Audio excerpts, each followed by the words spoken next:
The most dangerous moment in a survival situation is not when everything goes wrong.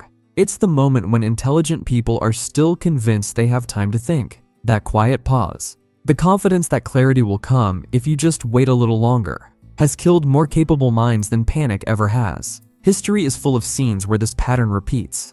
A crash, a fire, a storm, a collapse. People with impressive resumes stand still while others move, not because they're braver or stronger, but because they accept what's happening faster. Intelligence, in these moments, doesn't disappear. It turns inward, and sometimes it turns lethal. Here's the uncomfortable truth. High intelligence is an advantage in stable systems. It helps you navigate rules, predict outcomes, and optimize decisions. But survival situations are defined by the absence of stability. Information is incomplete. Feedback is delayed or misleading.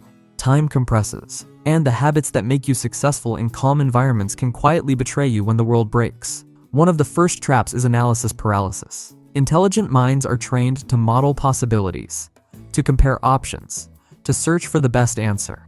In everyday life, that skill is rewarded. In emergencies, it becomes a liability. Survival environments punish hesitation.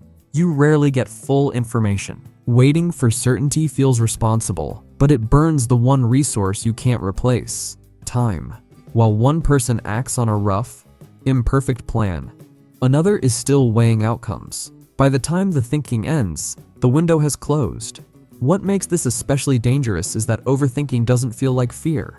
It feels like rationality, checking messages, looking for confirmation, wanting to avoid a mistake. Intelligent people are often more sensitive to the cost of being wrong, socially and professionally.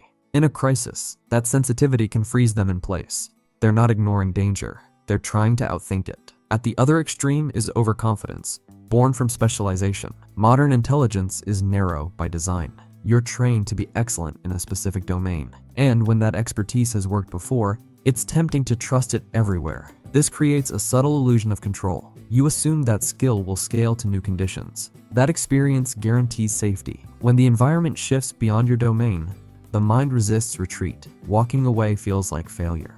So, you push forward, explaining away warning signs with logic that once served you well. This is how capable people end up deeper in danger than anyone else. They're not reckless. They're consistent. They trust the same reasoning that's always protected them, even when the context has changed completely. Intelligence builds a convincing story about why this time will be manageable.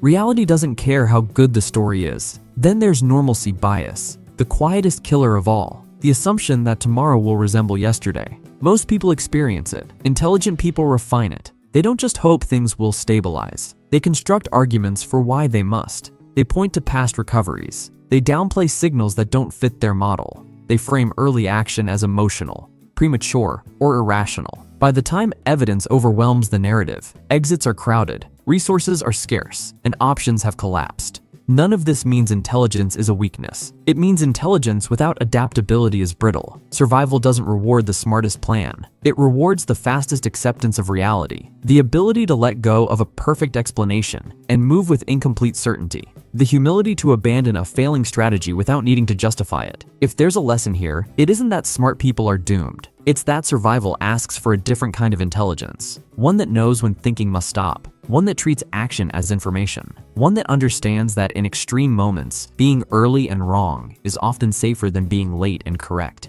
And the unsettling part is this: the more capable you believe yourself to be, the harder it is to see the moment when capability turns into hesitation. That line is invisible. You only know you crossed it after the chance to move has already passed.